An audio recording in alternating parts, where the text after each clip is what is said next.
וידבר אדוני אל משה לאמור. Bonjour à toutes, bonjour à tous.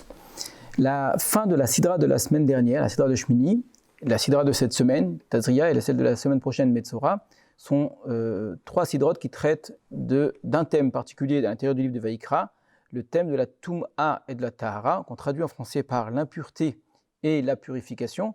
Ce sont des termes assez impropres, mais peu importe, c'est-à-dire c'est différentes situations dans lesquelles, durant la vie d'une personne, pour des raisons physiologiques essentiellement, la personne n'a pas le droit d'entrer au temple, d'avoir accès aux choses saintes. Alors, la semaine dernière, il s'agissait des animaux considérés comme tamés, comme impurs, qu'il est en plus interdit de consommer, mais que si, dans certaines conditions, on a été en contact avec eux également, on contracte l'impureté, la touma, ce qui empêche d'entrer au Beth Amikdash. Cette semaine, on va traiter de l'impureté, de la touma, de la femme qui va accoucher, donc ce que ça va entraîner est la possibilité ensuite d'une purification.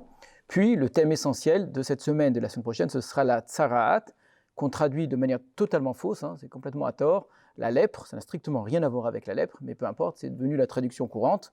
Ce sont différentes affections qui touchent la peau, qui sont différentes les unes des autres d'ailleurs, et pas simplement la peau, on verra également, qui peuvent toucher les vêtements ou qui peuvent même toucher la maison elle-même, les murs de la maison.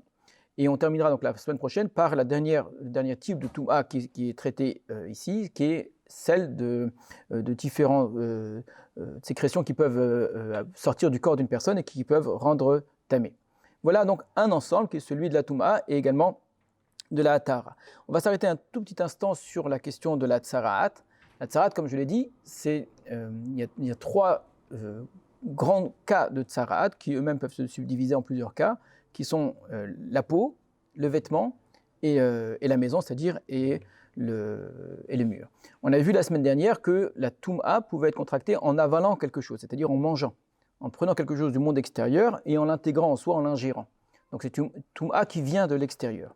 Là, on va parler non pas d'une Toum'a qui vient de l'extérieur, qui va être en nous d'une certaine façon, c'est une Toum'a au contraire extérieure, une Toum'a de l'apparence.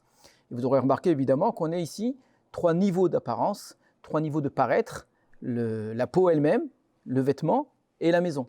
C'est quoi la peau, le vêtement et la maison? C'est tout simplement on peut dire les interfaces qu'il y a entre mon être, ma personne, et le monde dans lequel je vis. Et il y a ces trois niveaux-là qui sont à la fois une protection, qui sont une possibilité d'exister dans le monde, une façon de nous protéger de ce monde-là, et à l'inverse même d'y prendre place et de participer à ce monde-là. Donc la relation qu'il y a entre ma personne et le monde dans lequel je vis, eh bien là aussi la question de la Toum'a peut se poser. Or, cette fois-ci, qu'est-ce qu'on remarque? Que la Toum'a n'est pas quelque chose qui vient de l'extérieur, c'est-à-dire qu'on ne va pas dire que ce qui va rendre tamé, ce serait un type de vêtement composé de fibres qui serait par essence tamé comme un aliment, comme une viande que j'aurais mangée qui, elle, serait tamée. On ne va pas dire que dans ma maison, ce qui rendrait tamé, ce serait un type de matériau, de pierre, je ne sais quoi, qui viendrait d'un endroit particulier qui rendrait tamé. Rien de tout cela. Ce qui rend tamé, ce n'est pas ce qui vient de l'extérieur, c'est au contraire, c'est une forme d'expression de l'intérieur. Et la Toum'a de l'apparence, c'est une sorte de mal-être, une façon de mal vivre sa relation entre l'être et le paraître. Ce que je suis véritablement et la manière dont j'apparais dans le monde.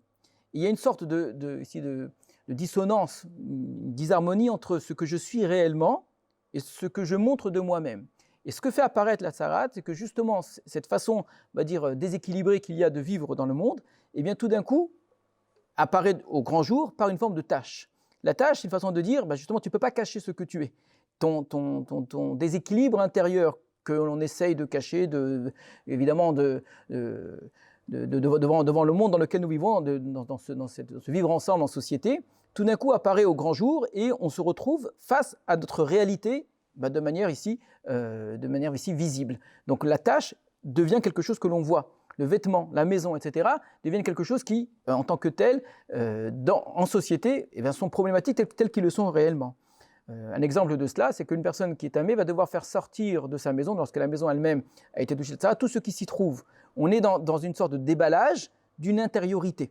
Et c'est quelque chose de très important à entendre aujourd'hui, peut-être encore plus. On vit dans un monde de l'apparence, un monde de la manière dont on est perçu, dont on est vu, dans les réseaux sociaux, dans les images, etc., où on va énormément investir dans l'image que l'on donne de soi-même, avec très souvent une dissonance totale avec ce que l'on est réellement. La Torah montre d'une certaine façon qu'il est bon parfois que les choses apparaissent au grand jour et que, comme une tâche, de manière visible, de manière réelle, eh bien on voit ce que nous sommes au plus profond de nous-mêmes. Shabbat.